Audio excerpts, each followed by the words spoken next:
నమస్తే, welcome to true 9 news. Jurala ప్రాజెక్టును సందర్శించిన పౌర సరఫరాలు, నీటిపారుదల శాఖ మంత్రివర్యులు ఉత్తమ్ కుమార్ రెడ్డి, పశుసంవర్ధక, డైరీ డెవలప్మెంట్, క్రీడలు, యువజన మరియు మత్స్యశాఖ మంత్రివర్యులు డా.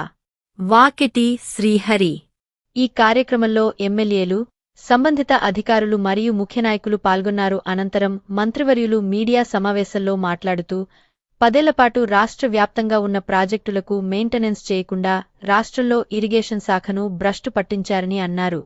కాళేశ్వరం ప్రాజెక్టులో కమిషన్లకు కక్కుర్తిపడి నిర్మించడం వల్ల కొన్ని పిల్లర్లు కృంగిపోయాయని అన్నారు. జూరాల డ్యాంకు అనుసంధానంగా నూతన బ్రిడ్జి నిర్మాణం కోసం ముఖ్యమంత్రి తరఫున 100 కోట్లు ఇప్పుడే మంజూరు చేస్తున్నామని అన్నారు.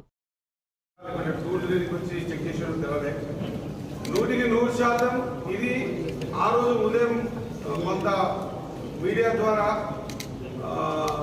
జూరాల ప్రాజెక్టు ముందుకు గురవుతా ఉంది, అభద్రత గురవుతుంది, కింద ఉన్న ఊర్లన్నీ కూడా భద్రంగా ఉండాలి, డ్యామ్ ఏదో అవ్వబోతా ఉంది అనేటువంటి ఒక భయానక వాతావరణాన్ని సృష్టించి వచ్చి వాళ్ళు చూసిందేందో నాకు తెలియలేదు. కానీ రోప్ చేంజింగ్స్ కానీ దాని చిన్న తీగ బయటకు వచ్చినా కూడా ఇప్పుడే టెక్నికల్ గా చెప్పిన దాని ప్రకారంగా రొటీన్ వర్క్ అది. ఒకవేళ 8 రోజులు వాళ్ళు టెండర్ పిలిచారు, 4 రోజులు చేశారు. ఈసారి భీమా నది తొందరగా రావడం వల్ల, అడ్వాన్స్ గా రావడం వల్ల ఆ మిగతా 4 చేయలేకపోయారు తప్ప, ఆ 4 చేసిన తర్వాత కూడా ఈ జూరాల ప్రాజెక్ట్ గా కెపాసిటీ ఉంది. వాళ్ళు తెలియక ఏదో మాట్లాడారు. 2009లో దాదాపు 11.5 లక్షల క్యూసెక్ల నీళ్లను ఇచ్చినటువంటి ఘనత జూరాలకు ఉంది. ఇప్పుడు ఎంత ఇస్తున్నాం? 1,00,000 క్యూసెక్లు ఇస్తా ఉన్నాం. 25,000 క్యూసెక్లేమో పవర్ పోతా ఉంది, 75 క్యూసెక్ కిందికి వదులుతా ఉన్నాం. తెలిసి తెలియక ఏదో మాట్లాడి ప్రపగండ సృష్టించి ఏదో డైవర్ట్ చేద్దామనేటువంటి ఆలోచనతో చేస్తా ఉన్నారు.